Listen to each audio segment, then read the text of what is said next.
जावेद अख्तर साहब।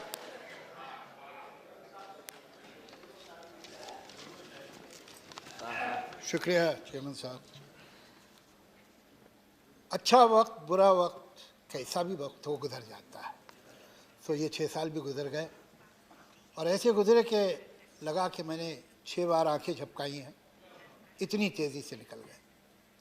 लेकिन इस तेज़ी में भी जो कुछ देखने को मुझे मिला वो मैं ज़िंदगी भर अपने दिल में, अपने जहन में संभाल के रखूँगा। वो बड़ी कीमती चीज़ है। मैंने यहाँ लीडर ऑफ द ऑपोजिशन और उसके बाद leader of the house Shri Arun Jaitley की स्कॉलरली स्पीचेस सुनी। मैंने यहाँ चिदम्बरम साहब और कपिल सिब्बल साहब का इनके साथ डिबेट सुनी। मैंने यहाँ भिंद्रा करात और सीताराम येचूरी की पैशनेट और लॉजिकल तकरीरें सुनी।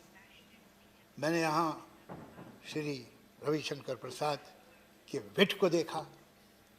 यहाँ राम गोपाल यादव साहब जो सख्त से सख्त बात नर्म से नर्म लहजे में कह सकते हैं, उनकी बातें सुनी। और भी सुनता, लेकिन मुझे एक किस्सा याद आ रहा है। मजाज उर्दू के एक बहुत बड़े शायर थे और उनका सेंस ऑफ ह्यूमर भी बहुत मशहूर था। तो कश्मीर गए तो पहली बार किसी मुशायरे में, तो वहाँ किसी ने पूछा कि मजाज साहब आप पहली बार आए, यहाँ के कुदरती नज़ारे देखे आप, कैसे लगे? कहले भाई बहुत अच्छे लगे, और ये बीच में पहाड़ वहाड़ आ गए वरना और भी दिखाई देते। तो यही कह सकता हूँ कि बीच में बहुत सारे एडजॉर्नमेंट आ गए थे, वरना और भी तकरीरें सुन लेता। लेकिन खैर जितना सुना वो भी काफ़ी था। अब क्या फ़ायदा, मैं तो आपकी तारीफ कर चुका। जब ना रहे तो बेहतर जी। यहाँ जब मैं आया था तो एक ख़ास मकसद, एक ख़ास लक्ष्य लेके आया था। कुछ राइटर्स की, कंपोज़र्स के प्रॉब्लम थे इस मुल्क में कॉपीराइट के, और वही दुख लेके मैं आया था। मैं सोनिया जी से मिला अपने साथियों के साथ। उन्होंने हमें मनमोहन सिंह जी के पास भेजा। उन्होंने भी सुना तो उन पर भी उतना ही असर हुआ जितना सोनिया जी पे हुआ था। मनमोहन सिंह जी ने कहा कि देखिए हम आपका साथ ज़रूर देंगे, लेकिन आप अपोजिशन से, ख़ासतौर से बीजेपी से बात कर लीजिए, उनके बगैर आपका काम नहीं हो पाए। तो हम अरुण जेटली साहब के पास गए और मुझे थोड़ी हैरत भी हुई, खुशी भी हुई कि बहुत हद तक तो हमारा प्रॉब्लम जानते ही थे, लेकिन थोड़ी डिटेल हमने और दी। और जिस तरह उन्होंने रिएक्ट किया, उस दिन मुझे मालूम हुआ कि ये काम हो जाएगा। लेकिन ये बात मुझे बड़ी अच्छी लगी मनमोहन जी की, कि उन्होंने कहा कि अपोजिशन से कर लीजिए, उनके बगैर नहीं होगा। ऐसा ही होना चाहिए। देखिए सरकारें तो उन मुल्कों में भी होती हैं जहाँ डिक्टेटरशिप है, सरकारें तो वहाँ भी होती हैं जहाँ शेखडम से बादशाहते हैं, लेकिन डेमोक्रेसी में और इन हुकूमतों में फ़र्क क्या है? वहाँ सिर्फ सरकार होती है, यहाँ सरकार और अपोजिशन दोनों होते हैं। और सही किसी ने कहा है कि चमन में इख्तिलाते रंग बू से बात बनती है, कि खुशबू और रंग से मिल के चमन में बात बनती है। चमन में इख्तिलाते रंग बू से बात बनती है। हम ही हम हैं तो क्या हम हैं, तुम ही तुम हो तो क्या तुम।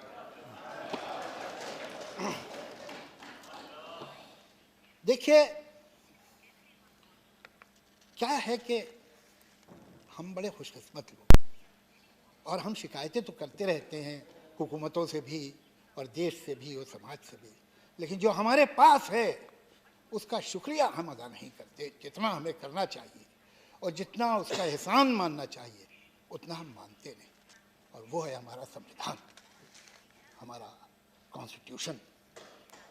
ज़रा नज़र उठा के देखिए, यहाँ से चलेंगे तो दूसरी डेमोक्रेसी आपको मेडिटेरियन कोस्ट पे मिलती है।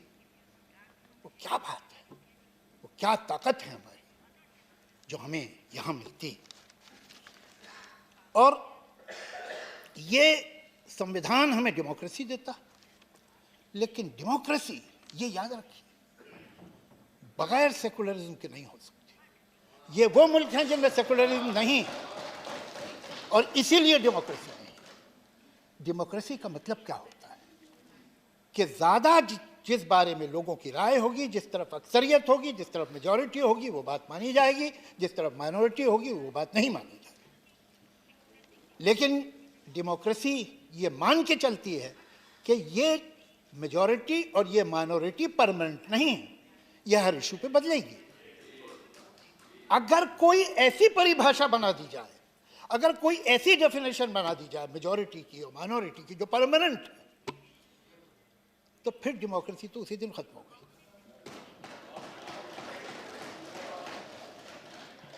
हम अगर सेकुलरिज्म की बात करें, हम अगर सेकुलरिज्म को बचाने की कोशिश करें, तो किसी एक वर्ग या दूसरे वर्ग पे कोई एहसान नहीं कर रहे। हमको सेकुलरिज्म इसलिए बचाना होगा कि इसके बगैर डेमोक्रेसी ही नहीं बच सकती। लेकिन मैं ऐसा विश्वास रखता हूं कि हमारे देश में बहुत बड़ा अचीवमेंट है, हमारे बहुत से अचीवमेंट हैं। हम जब आज़ाद हुए तो शायद सुई बनाने के काबिल नहीं थे, आज हम एक इंडस्ट्रियल कंट्री हैं, बहुत बड़ी पावर है, बहुत बड़े अचीवमेंट्स हैं हमारे। शायद इससे भी ज़्यादा हो सकते थे, लेकिन जितने हुए वो भी बहुत थे। लेकिन सबसे बड़ा अचीवमेंट ये है कि हमने अपनी ज़मीन की धरती में जनतंत्र को उतार दिया। उसकी जड़ें इतनी गहरी हैं कि उखड़ नहीं सकती हैं, ये मुमकिन नहीं। ये बहुत बड़ा तोहफा है जो हमारे बुजुर्गों ने हमें दिया है। और एक तरफ ये डेमोक्रेसी, एक तरफ ये कमाल का संविधान, और दूसरी तरफ एक ऐसा मुल्क, एक ऐसी आबादी जिसमें 50% लोग जो है वो 27 साल की उम्र से नीचे, जहां 35 करोड़ लोग यंग हैं, 10 साल और 25 साल के बीच में। ये एक यंग मुल्क है, इतनी एनर्जी है इसके पास अच्छा कानून है, इसके पास एनर्जी है, इसके पास इल्म है, टैलेंट है, कैलिबर है। मैं ऐसा मानता हूं, इसलिए नहीं कि मैं हिंदुस्तानी हूं, इसलिए कि ये सच बात है कि एवरेज हिंदुस्तानी का आईक्यू बहुत अच्छा होता है। वो पढ़ा लिखा ना हो, वो गांव में रहता हो, वो जबान टूटी फूटी बोलता हो, लेकिन उसकी अक्ल है, वो नादान नहीं। हर चीज हमारे फेवर में। तो फिर क्या वजह है कि आज दुनिया के सबसे ज्यादा बेरोजगार हमारे मुल्क में? क्या वजह है कि दुनिया के सबसे ज्यादा टीबी के मरीज हमारे मुल्क में? क्या वजह है कि दुनिया का हर 5वां बच्चा जो 5 बरस की उम्र से पहले मरता है वो हिंदुस्तानी होता है? क्या वजह है कि हर साल एक कैलेंडर ईयर में 50,000 औरतें माइनर प्रेगनेंसी के कॉम्प्लिकेशन की वजह से मर जाती हैं? हमें ये सोचना होगा। ये शक्ति, ये कानून, ये सिस्टम सब हमारे पास हैं, तो हम तरक्की, डेवलपमेंट करना चाह रहे हैं तो कौन सा, किसका डेवलपमेंट, किसके लिए और किसकी कीमत पर? डेवलपमेंट जीडीपी नहीं है, डेवलपमेंट है ह्यूमन डेवलपमेंट इंडेक्स। सवाल ये है, जीडीपी तो मैं आपको बताऊं, एक मुल्क है दुनिया में ब्राजील, जहां दुनिया की तीसरी सबसे बड़ी प्राइवेट प्लेन्स की फ्लीट है और उनकी 1/3 आबादी पावर्टी लाइन के नीचे। ये हमें अपने देश में नहीं दिख रहा। मैं ऐसा विश्वास रखता हूं कि कोई भी पार्टी हो, वो तो चाहती तो यही है कि इस देश का भला हो।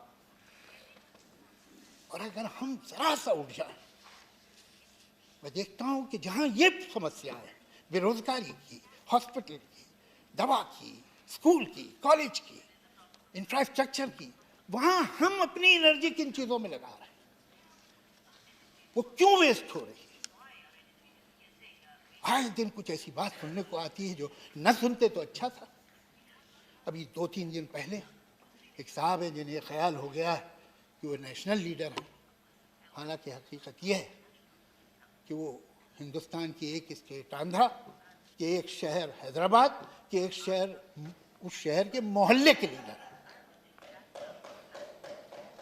उन्होंने ये कहा कि वो भारत माता की जय नहीं कहना चाहते, नहीं कहेंगे,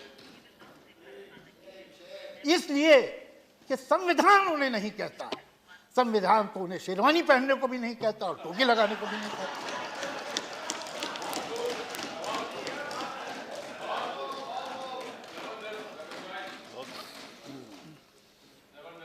मैं ये जानने में इंटरेस्टेड नहीं हूं कि भारत माता की जय कहना मेरा कर्तव्य है कि नहीं, ये मैं जानना भी नहीं चाहता, इसलिए कि ये मेरा कर्तव्य नहीं, मेरा अधिकार है। और मैं कहता हूं भारत माता की जय, भारत माता की जय, भारत माता की जय। कि कौन लोग हैं?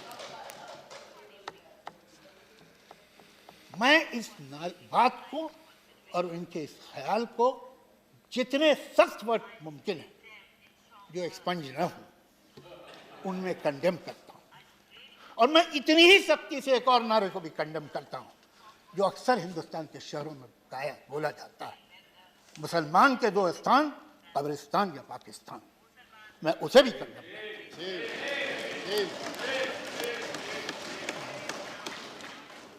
अब हम रुक नहीं सकते, वक्त रुकता नहीं, या तो हम आगे जाएंगे या पीछे जाएंगे। हमें फैसला करना है। हम इस दोराहे पे जिन मुल्कों में, जिन समाजों में अक्लमंद वो है जो तजुर्बे से सीखे, लेकिन उससे ज्यादा अक्लमंद वो है जो दूसरे के तजुर्बे से सीखे। देख लीजिए जिन मुल्कों में धर्म का बड़ा बोला भाला है, जिन मुल्कों में ये यकीन है कि गुजरा हुआ ज़माना बड़ा अच्छा था, जिन मुल्कों में ये ख्याल है कि जो हम कह रहे हैं वही ठीक है, सब तेरे सिवा काफिर, आखिर इसका मतलब क्या, सर फिरा दे इंसान का ऐसे खपते मजहब क्या। जिन मुल्कों में ये खपत, वो कहाँ गए जहाँ बात पर जबान कटती है, जहाँ आप एक लफ्ज़ बोल दें जो धर्म के खिलाफ हो, मजहब के खिलाफ हो, तो फांसी दे दी जाती है। वो मुल्क हमारी मिसाल बनने चाहिए, या वो कि जहाँ हर तरह की आज़ादी, जहाँ last temptation of Jesus Christ भी बन सकता है। कौन से मुल्क सही है? कहाँ इंसान आराम से है, कहाँ जिंदगी देता है? ये दो रहा है। आजकल जिसे हम फ्रिंज कहते हैं, वो फ्रिंज दिन ब दिन बड़ी होती जा रही है और उसकी ज़रूरत नहीं है। मैं शायद मेरे कुछ दोस्त मुझसे नाराज़ भी हों इस बात, लेकिन ये मैं दिल से समझता हूँ कि इस सरकार में बड़े काबिल लोग भी मौजूद हैं और जो बहुत अच्छा काम करते हैं वो कर सकते हैं, लेकिन उनके ऊपर ये बहुत बड़ी जिम्मेदारी है कि ये सो कॉल्ड फ्रिंज, जो कि न सिर्फ मामूली लीडर्स हैं बल्कि एमएलए भी हैं, एमपी भी हैं, मिनिस्टर ऑफ स्टेट भी हैं और कभी कभी मिनिस्टर भी हैं, वो इनको काबू में ले। इसलिए जावेद साहब जी, मजबूरन मेरी नजर घड़ी पे है। मैं भी मानता हूं सर, वक्त अच्छा नहीं है। मैं बिल्कुल आपके साथ हूं। तो मैं यही उम्मीद करूंगा कि ऑपोजिशन हो कि सरकार, ऑपोजिशन का भी रोल है, इसलिए कि ये जो नौजवान हैं ये हमेशा नौजवान नहीं रहेंगे। जापान ये एडवांटेज खो चुका है, चीन ये एडवांटेज खो रहा है। आपके पास ज़्यादा से ज़्यादा 20 साल हैं जब आपके पास ये एनर्जी है। आप एक प्लेटो पे पहुंच जाएंगे, फिर वहाँ बहुत दोनों चलेंगे, 100-150 साल बाद फिर ये हालात आएंगे। तो ऑपोजिशन को भी सोचना चाहिए और सरकार को भी कि यहाँ काम, ये एडजॉर्नमेंट जो है हमें आगे नहीं ले जाएंगे और ये पोलराइजेशन भी हमें आगे नहीं ले जाएगा। एक ऐसा हिंदुस्तान बने, और बन सकता है, बहुत मुश्किल नहीं है, बहुत आसान है, कि जहाँ हर सर पे छत हो, जहाँ स्तंभ पे कपड़ा हो, जहाँ पेट में रोटी हो, जहाँ हर एक के पास दवा हो, इलाज हो, स्कूल, सड़कें हो, बिजली हो, पुल हो सकता है। जरा सा बस अगले इलेक्शन की परवाह बंद कर दे आदमी और सब कुछ हो जाए। बहुत बहुत शुक्रिया। शुक्रिया।